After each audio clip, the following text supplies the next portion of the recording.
Boa noite, meus irmãos e amigos. Neste segundo culto desse dia, desse domingo especial, esse domingo que já tem sido marcante por várias coisas que nele estão envolvidas ou estejam ainda acontecendo. Hoje, dia 5 de abril de 2020, nós, da congregação da PIB da Barra em Duque de Caxias, encerramos uma semana de oração e jejum, começando no dia 30 de março e hoje concluindo. Também de um modo especial, inusitado, singular, creio que de um modo inédito, nós celebramos a ceia do Senhor online.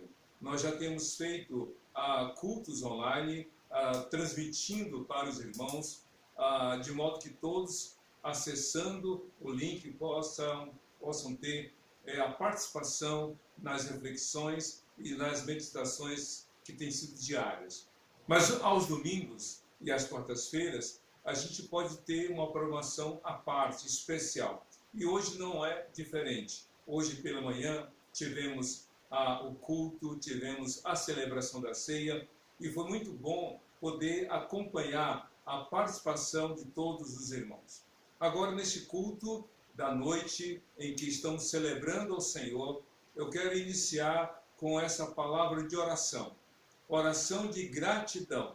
E você, aonde se encontra, você também pode parar nesse momento e suplicar a Deus pelas bênçãos dele na sua vida, na sua família. Eu quero convidá-lo, nesse momento, a acompanhar essa oração que farei.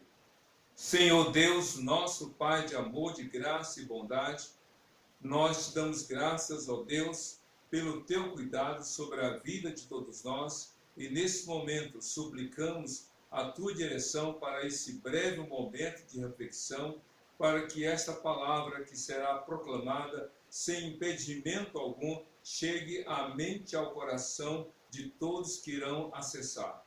Nós oramos assim, gratos por tudo, em nome de Jesus. Amém. Com certeza você tem acompanhado esta oração e agora vamos para o momento da reflexão. A mensagem de hoje fala exatamente sobre fé. Eu creio que nessas últimas semanas a palavra fé tem sido muito evocada, tem sido muito citada, não apenas pelo momento que estamos vivendo, mas pela certeza, pela esperança que bate na mente e no coração de muitas pessoas. Todos nós precisamos de esperança. E eu quero então compartilhar com você nesta noite sobre a fé que agrada ao Senhor Jesus. Eu quero ler então o texto de Mateus, capítulo 15, do verso 21 a 28. Diz assim a palavra do Senhor.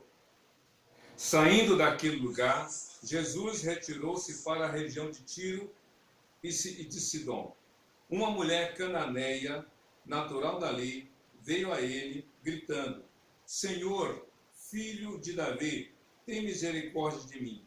Minha filha está endemoninhada e está sofrendo muito. Mas Jesus não lhe respondeu palavra.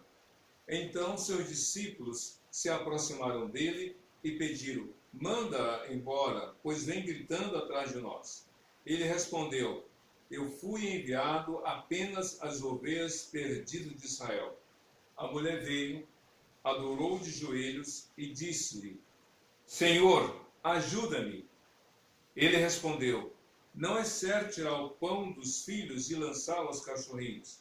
Disse ela, porém: sim, Senhor, mas até os cachorrinhos comem das migalhas que caem na mesa dos seus donos. Jesus respondeu: mulher, grande é a sua fé. Seja conforme você deseja. E naquele mesmo instante a sua filha foi curada. Nós sabemos que a fé é um substantivo abstrato. Isso quer dizer que a fé não é possível ser percebida pelos 5 sentidos. A fé não pode ser percebida pela visão, pela audição, pelo tato, pelo olfato e pelo paladar. A fé também, por ser abstrata, não pode ser dimensionada, não pode ser avaliada por meio dos recursos que medem, que avaliam àquilo que é concreto. A fé, portanto, é invisível aos olhos humanos, podemos assim dizer. Mas, por outro lado, Jesus demonstra que ele é o único que tem a capacidade e o poder para avaliar a fé de cada um de nós. Você crê em Deus? Não basta você dizer que crê. As pessoas podem ouvir você falar que crê, mas só Jesus é capaz de saber o quanto você crê. Você diz que confia em Jesus, as pessoas podem ouvir e até concordar com você, mas só Jesus é capaz de dimensionar essa sua confiança nele. É essa a história dessa mulher. Jesus disse para os seus ouvintes e também para aquela mulher: ó mulher, grande é a tua fé. Jesus foi capaz de avaliar o tamanho daquela fé, o tamanho da fé que aquela mulher exerceu ali naquele momento. E aí vem uma pergunta: mas como? Que fé grandiosa foi essa que a mulher demonstrou? Que fé foi essa tão extraordinária que impressionou o Senhor Jesus, a ponto dele dizer: ó mulher, grande é a tua fé. Que tipo de fé foi esse que agradou ao Senhor Jesus, a ponto de, digamos assim, até elogiar aquela mulher? Vamos então ver com detalhes esse texto aqui. Jesus quer olhar para você nesta noite e quer encontrar em seu coração, quer ver em seu coração esta fé que a mulher aqui apresentou. Uma coisa interessante, meus queridos, meus irmãos e amigos, é que Jesus, diz a Bíblia, estava numa terra estrangeira. Ele estava na região de Tiro e Sidom. Ele estava afastado da convivência dos seus. Ele estava caminhando em direção a uma terra um pouco mais distante da região que ele costumava andar. Mas ali, naquele lugar estranho, digamos assim, naquele lugar distante da realidade dos judeus, ali, naquele momento, acompanhado dos seus discípulos, enquanto ele caminhava em direção a um determinado lugar, aparece uma mulher, e esta mulher, então, apresenta a Jesus algumas coisas que eu acho muito interessantes. O primeiro é a visão espiritual que aquela mulher tinha de Jesus e das circunstâncias que ela enfrentava. Primeiramente, diz a Bíblia que ela se referiu a Jesus como um título que Jesus havia recebido no Velho Testamento. Ela disse: Senhor Jesus, filho de Davi. Aquela mulher, embora estrangeira, embora não convivendo com os demais judeus na região dos judeus, ela tinha um conhecimento de Jesus de acordo com a palavra do Senhor, de acordo com as promessas do Senhor. Ela disse: Jesus, filho de Davi. Ela sabia que aquele que ali estava, aquele líder, aquele Senhor, aquele que estava conduzindo os demais discípulos, não era alguém qualquer. Era o Filho de Deus, o Filho da promessa que Deus havia feito de que viria o Salvador. De fato, a Bíblia diz que quando Jesus nasceu, ele nasceu na cidade de Belém. Nós sabemos a história do Natal. Ele nasceu num lugar que era a cidade do rei Davi. E Deus havia prometido que de Davi viria o Salvador do mundo. Então ela entendeu, ela sabia que Jesus era o filho da promessa, era o Filho de Deus que havia realmente nascido e vindo ao mundo para ser o Salvador de todas as pessoas. Meus irmãos e amigos, quero deixar uma coisa muito clara para todos. Jesus não veio para ser reconhecido como o melhor dos médicos. Ele não veio para ser reconhecido como o maior dos pedagogos. Ele não veio para ser reconhecido como aquele que fez a opção pelos mais necessitados. Ele não veio para ser comparado com qualquer outra pessoa sendo melhor do que elas. Não. Ele veio porque ele é o único que já existia antes de nascer, o único que já tinha todo o conhecimento da palavra, o único que é o Deus eterno, o Deus que veio ao mundo para ser o Salvador. Por isso, nesta hora, você precisa dizer para Jesus: Senhor, Tu és o Filho de Davi, o Deus que veio cumprir a promessa. Tu és o Filho de Deus, Tu és Deus encarnado.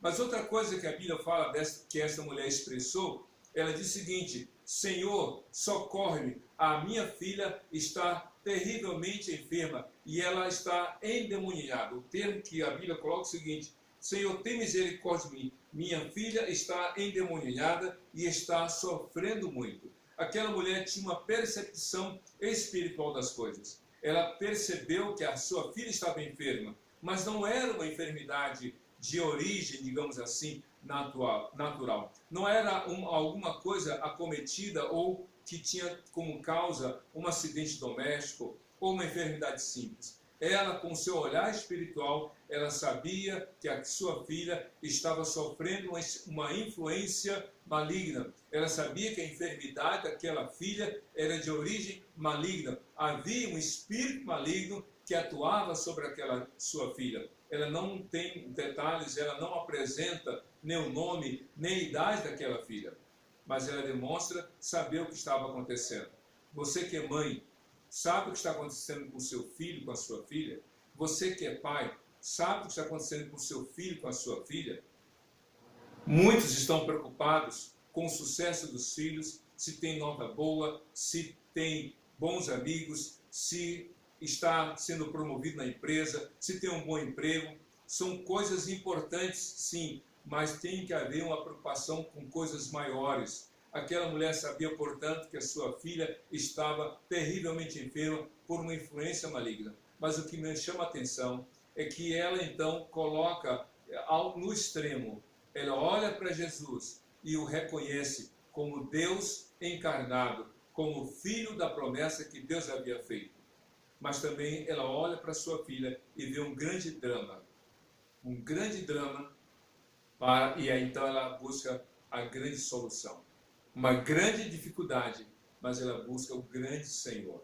Que coisa maravilhosa. Só que tem um detalhe, já que estamos falando da fé que agrada ao Senhor, quando ela busca o Senhor Jesus, quando ela se dirige a Ele, suplicando para que então Ele intervenha na história da vida daquela jovem, a Bíblia diz que Cristo não lhe falou coisa alguma. Jesus ficou em silêncio. O clamor daquela mulher, embora ouvido pelo Senhor, não teve a resposta que ela esperava. Jesus ficou em silêncio. E aí, então, a gente vê como é que esta fé grandiosa se manifesta. Não é quando as coisas são favoráveis. Não é quando as circunstâncias são agradáveis. A fé grandiosa se manifesta nas contrariedades, nas adversidades e até mesmo no silêncio da parte do Senhor. Quantos estão em casa nessa quarentena? Quantos estão nos hospitais, na fila do atendimento? Quantos estão realmente assustados, apavorados, temerosos, angustiados? Até mesmo alguns deprimidos, alguns com crise de ansiedade, alguns sem perspectiva da vida. É nesse momento que a fé se faz necessária. Talvez alguns estejam duvidando até do amor e do cuidado de Deus. Mas Jesus, embora mantivesse silêncio, ele ali estava presente. Isso que é maravilhoso. É você saber que mesmo que ainda você não tenha a resposta esperada, que você se mantenha com o Senhor, andando com o Senhor, estando, seguindo os seus passos. Foi isso que a mulher fez. Embora houvesse o silêncio da parte de Jesus, ela persistiu, ela continuou andando com o Senhor. Mas uma coisa interessante é que depois desse momento do silêncio, ou melhor, durante o silêncio de Jesus, a Bíblia diz que os apóstolos então se incomodaram com um clamor constante daquela mulher. Vamos imaginar a cena. Jesus um pouco à frente, logo após ele, os apóstolos, e lá atrás a mulher. Vamos imaginar essa cena. A Bíblia não descreve assim. Imaginemos assim, para a gente ter uma ideia do que está acontecendo.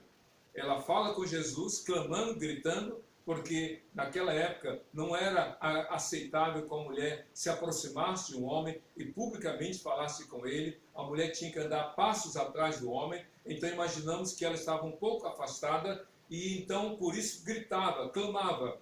E esse clamor, esse grito dela, naturalmente passou a incomodar os apóstolos, a ponto deles falarem para Jesus: Senhor, manda embora essa mulher. Ela vem gritando atrás de nós, nos incomodando. Meus queridos, há pessoas que se incomodam quando você busca Deus. Há pessoas que ficam, de alguma maneira, irritadas com a sua atitude de oração.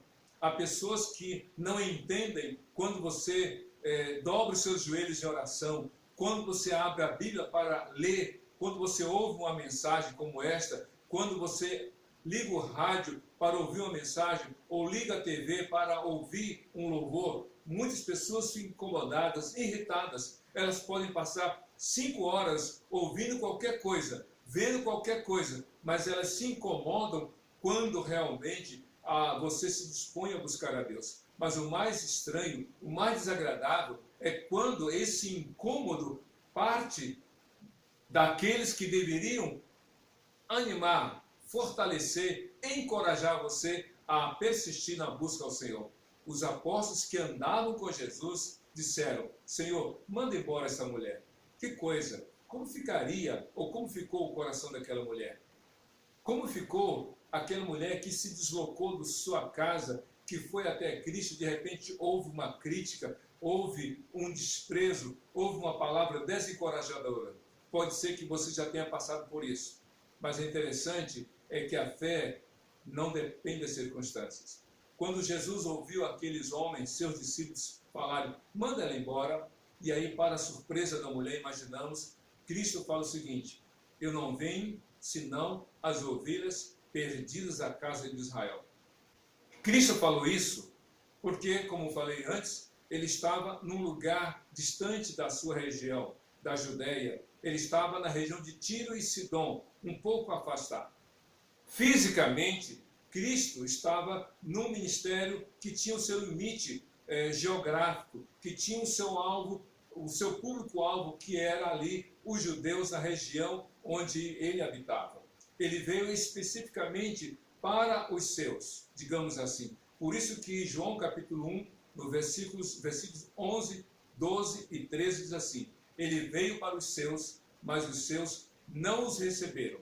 Mas a todos quantos o receberam, deu-lhes o Senhor o poder de serem chamados filhos de Deus, a saber, os que creram no seu nome.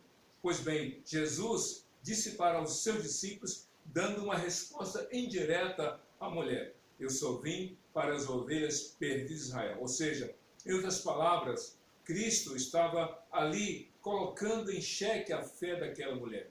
É como se ele estivesse dizendo: ela tem a sua dor, ela tem seu sofrimento, ela tem a sua necessidade, mas eu tenho uma prioridade. Quando ela ouviu isso, foi realmente algo que deva ter abalado. Não tenha dúvida. Você sai correndo para buscar ajuda, você vai em direção ao Senhor, você, entre aspas, ouve o silêncio dele, você ouve a repreensão ou a crítica daqueles que andam com ele, e então você ouve de Jesus uma palavra que poderia ser uma ducha de água fria no seu ânimo de fé, ou, digamos assim, uma palavra desestimuladora. Mas ao contrário, quando ela ouviu isso, imaginamos a cena, é Cristo, os apóstolos e a mulher. Diz a Bíblia que então ela se desloca, ela corre, e imaginamos a cena, ela passa pelos apóstolos, ela passa por Jesus, e ela quase que, segundo a Bíblia, fica na frente de Jesus, se dobra os seus joelhos, e então quase que interrompendo a caminhada de Jesus, e no ato desesperado, Senhor, ajuda-me, Senhor. Foi uma estratégia, foi uma atitude desesperadora. Aquela mulher se expôs a uma situação vexatória. Aquela mulher rompeu com os padrões daquela época. Aquela mulher quebrou os paradigmas culturais, porque não era prudente, não era aceitável, não era ético uma mulher fazer o que ela fez. Mas a dor, o sofrimento, a necessidade da sua filha de ajuda, fez com que ela desconsiderasse todas essas coisas para encontrar-se com Jesus, para falar com Jesus.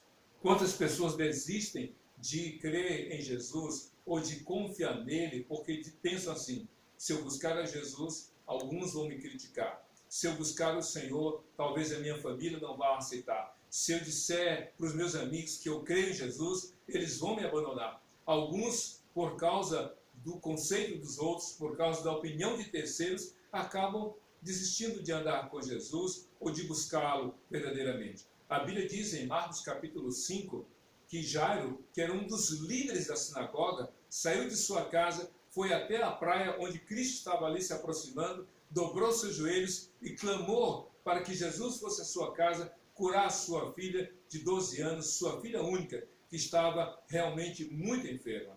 Só que naquela época, um chefe, um líder de uma sinagoga, que era o lugar de culto e adoração ao Senhor, se fizesse isso publicamente, correria o risco de perder o seu cargo, que era um alto posto, reconhecido e valorizado pelos judeus, perderia a autoestima ou o bom conceito pela sociedade.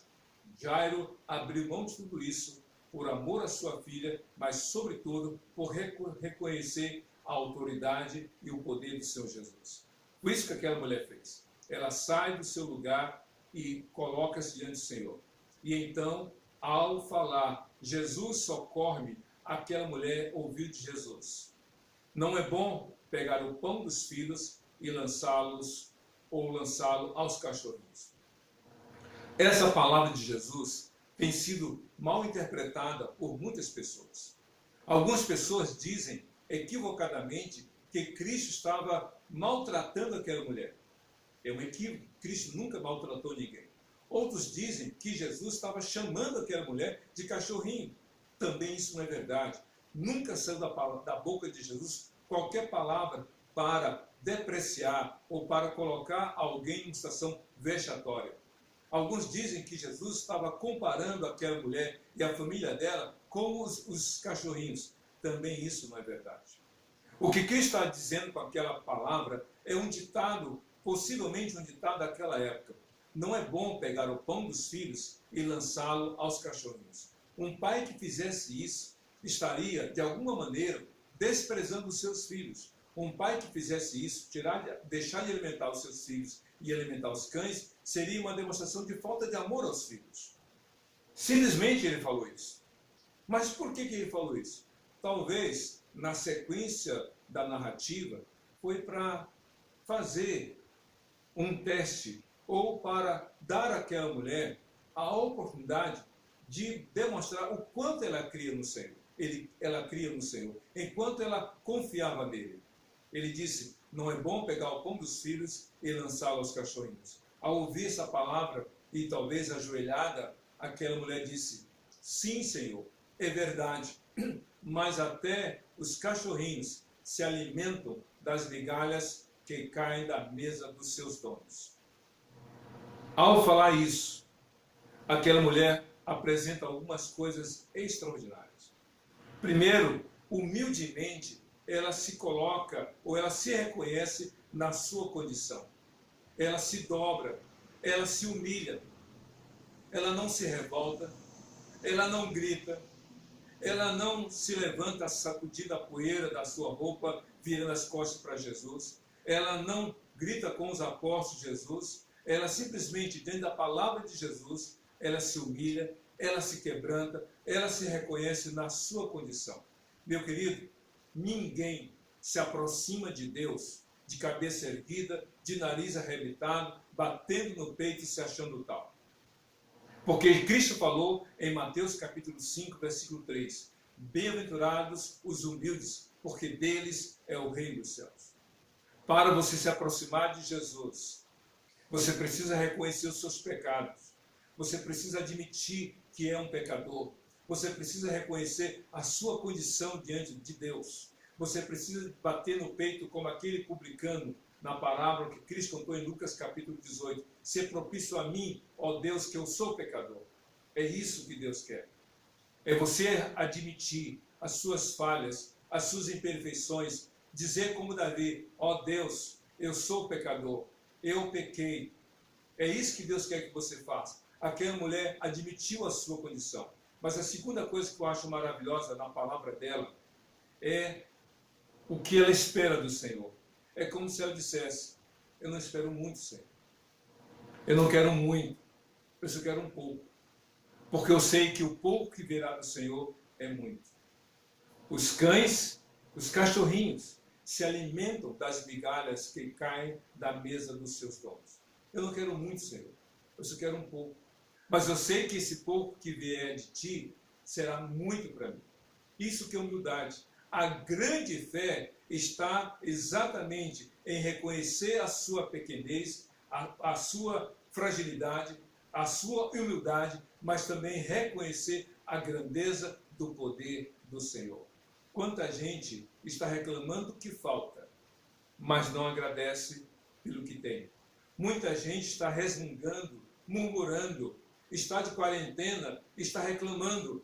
Uma quarentena dentro de casa, com alimento na hora certa, com água gelada, com a oportunidade de tomar um banho, com a oportunidade de estar com os seus, e não reconhecem que isso é presente, tudo isso é presente de Deus. Quantos estão em situação de rua, sem alimento, sem abrigo? Quantos estão padecendo nos hospitais, com risco de morte, sofrendo?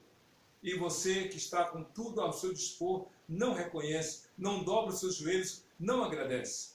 Essa mulher disse: Senhor, é verdade, mas o que vier será muito para mim. E outra coisa que eu acho maravilhosa na atitude da mulher é que ela reconhece o poder de Jesus. Ela saiu de casa com a sua filha enferma. Ela saiu de casa clamando por um milagre. E ao ouvir 3 maneiras ou 4 maneiras negativas da parte de Jesus, Cristo ficou em silêncio no primeiro momento. Houve a crítica dos apóstolos. Cristo fala que ele não veio senão para as ovelhas de Israel. E pela 4ª vez ela ouve uma palavra negativa, digamos assim, quando Cristo fala: não é bom pegar o pão dos filhos e lançar os cachorrinhos. Essa mulher não desistiu. Ela persistiu. A grande fé está em permanecer, ainda que a resposta de Cristo não tenha vindo, ainda que Deus não tenha dado a resposta. É você esperar no Senhor. É você dizer: Senhor, eu ainda não obtive, não alcancei, mas eu quero continuar. Eu creio, eu clamo e creio em Ti, Senhor. Clamo pelo Teu milagre, clamo pelo Teu poder. Diante de toda essa demonstração de fé, então Cristo fala: ó mulher, grande a tua fé, seja, diz lá o texto, eu vou ler com toda a grandeza: mulher, grande é a sua fé, seja conforme você deseja. E naquele mesmo instante, a sua filha foi curada. Cristo não colocou os pés na casa daquela mulher. Cristo não tocou no corpo da filha dela. Cristo não falou nada direto àquela menina, porque lá ele não colocou os pés. Mas por causa daquele clamor, por causa daquela súplica, por causa daquela demonstração de uma fé tremenda em Cristo, Jesus atendeu ao clamor dela. Isso prova para nós que Jesus não tem limites. Para Ele, tudo é possível. Ele pode intervir aonde você está. Ele pode agir na sua vida como você está. Ele pode atuar na vida daqueles por quem você intercede, por quem você ora. Ele pode atuar naquele que está no hospital, naquele que está na prisão, naquele que está na rua, naquele que está em qualquer outro lugar de situação difícil. Ele tem poder para tudo, porque para ele tudo é possível. Mas é importante a fé nele, uma fé exclusiva, uma fé persistente, uma fé incondicional. Confie em Jesus, coloque a sua fé em Jesus, reconheça os seus pecados, declare-os ao Senhor, arrependa-se deles, abandone-os, e aí você pode dizer: Jesus, cuida de mim, atua na minha vida. A grandiosidade da fé não está em algo pirotécnico e grandioso aos olhos humanos, mas está num coração quebrantado.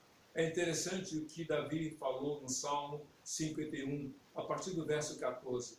Ele diz assim, que o que Deus se agrada ele não se agrada de grandes sacrifícios, de sacrifícios extraordinários. Não, o que Deus se agrada é de um coração quebrantado, porque um coração quebrantado Deus não rejeita.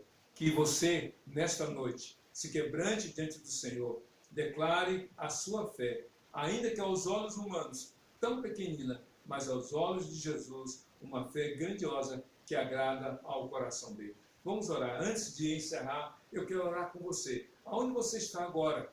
Você pode fechar os seus olhos, por alguns segundos, se desligar daquilo que talvez provoque distrações. É por isso que nós oramos de olhos fechados. Não para ver alguma coisa diferente, não para que a gente tenha alguma coisa de espetacular, não. A gente ora de olhos fechados para que a nossa atenção seja exclusiva ao Senhor. Nesse momento, você pode fechar os seus olhos. Se nada te chama a atenção, ou se você não está dirigindo, se você não está fazendo algo que exija a sua atenção, você pode fechar os seus olhos e orar nesse momento comigo. Eu vou orar ao Senhor. Vamos orar. Senhor Deus, em nome de Jesus, eu quero te pedir por aqueles que estão vivendo momentos difíceis, dentro de casa, no hospital, alguns estão na prisão, alguns estão na rua, alguns estão trabalhando, alguns estão na escala, alguns estão vivendo momentos de tensão. Ó Deus, aonde cada um se encontra e em que circunstância esteja passando, que cada um tenha a oportunidade de exercer a fé que esta mulher aqui no texto expressou. Que cada um seja persistente, que cada um reconheça que Jesus é o Deus em pessoa, que nasceu, viveu sem pecado, morreu na cruz por cada um de nós. Glorifica o teu nome naquele que com a sua boca confessa Cristo como Senhor e em seu coração crê que ele morreu e ao terceiro dia ressuscitou para nunca mais morrer, para dar a vida eterna aos que nele creem. Ó Deus, atua na vida daqueles que nesta hora estão clamando, mas também te suplicamos, atua na vida daqueles por quem estes estão intercedendo, para que assim a glória do Senhor, o poder de Jesus se manifeste para a exaltação do nome de Jesus, o nosso Senhor e Salvador pessoal. Eu oro agora em nome de Jesus. Amém. Desejo a você uma semana maravilhosa sob os cuidados do Senhor, hoje e sempre. Amém.